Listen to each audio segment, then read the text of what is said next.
अक्षरा सिंह अपनी आंखों में आंसू लिए कहती है कि मैंने अपने जीवन में एक जानवर को देखा है। अक्षरा सिंह एक पत्रकार के साथ एक पॉडकास्ट शूट कर रही थी और उनसे सवाल पूछा गया कि क्या पवन सिंह के साथ अक्षरा को दोबारा देखने का मौका मिलेगा। और अक्षरा ने कहा कि मुझे तो कॉल आया था, उधर से यह कहा गया कि मैंने कौन सी गलती कर दी। मतलब कि पवन सिंह को उन्होंने कहा कि पवन सिंह अक्षरा सिंह को कॉल करते हैं और वो कहते हैं कि मैंने कौन सी गलती कर दी, लेकिन अक्षरा सिंह ने उनसे बात करने से इनकार कर दिया। अक्षरा सिंह ने बहुत सारी बातें बताई हैं और वो पूरी बात जब आप सुनेंगे तब आपको भी लगेगा कि क्या वाकई में पवन सिंह ने इतना ज्यादा गंदा व्यवहार अक्षरा सिंह के साथ किया था, और अगर किया था तो अक्षरा कितनी हिम्मत वाली हैं कि उन्होंने सब कुछ सह लिया। अक्षरा सिंह आगे उसी पॉडकास्ट में बताती हैं कि मुझसे कहा जाता था कि स्टेज पर चढ़कर मेरे पांव छुओ। अक्षरा आगे कहती है कि मुझसे कहा जाता था कि स्टेज पर चढ़कर तुम हमसे अफेयर वाला बात स्वीकार करो, और अगर मैं ऐसा नहीं करती थी तब मुझ पर इस बात का आरोप लगाया जाता था कि मैं किसी और के साथ रिश्ते में हूं या फिर मुझे काम नहीं मिलेगा, इसीलिए मैं अपने रिश्ते का बात को स्वीकार नहीं कर रही हूं। आप समझिए इस बात को। अक्षरा सिंह ने पवन सिंह पर कई सारे आरोप लगाए हैं। इस बात का आरोप कि जब पवन शादी कर रहे थे तो पटना के बोरिंग रोड में अक्षरा सिंह को एक फ्लैट में बंद कर दिया गया था। इस बात का आरोप कि पवन सिंह अक्षरा सिंह को मारते पीटते थे। और इस बार फिर अक्षरा सिंह ने अपनी वो सारी बातें बताई हैं जो शायद उन्होंने पहले नहीं बताई थी। अक्षरा कहती है कि ऐसा सलूक मेरे साथ किया गया जिसका जिक्र करती हूं तो डर जाती हूं।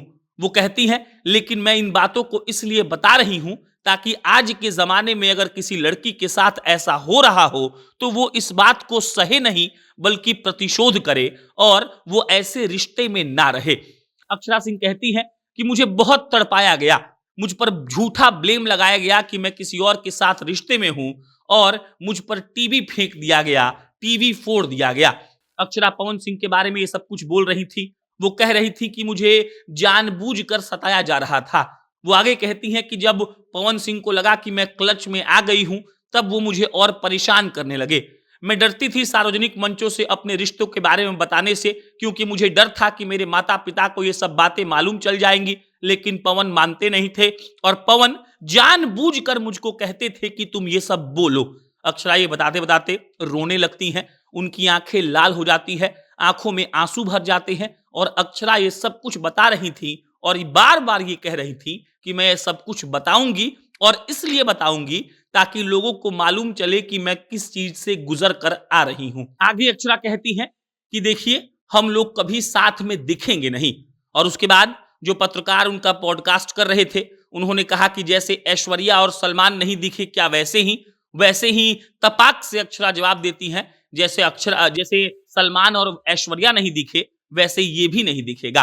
अंत आते आते अक्षरा पवन सिंह को अप्रत्यक्ष तौर पर जानवर कहती हैं और अक्षरा इस बात को स्वीकार करती हैं कि पवन सिंह ने उनको बीच में एक कॉल किया था, उनसे कहा था कि उनसे क्या गलती हो गई, लेकिन अक्षरा सिंह उनसे बात करने के मूड में ही नहीं थी।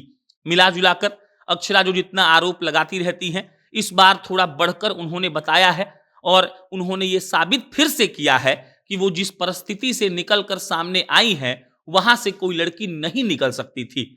अक्षरा एक तरीके से उन लड़कियों को ये समझाना भी चाहती थी जो ऐसे रिश्ते में हैं और घुट घुट कर जी रही हैं। अक्षरा सिंह पवन सिंह के रिश्ते के बारे में कौन नहीं जानता है, सब लोग जानते हैं। पवन सिंह का बर्थडे भी था और अक्षरा सिंह का इंटरव्यू भी उसी दौरान आया है और अब ये सोशल मीडिया पर खूब ट्रेंड कर रहा है।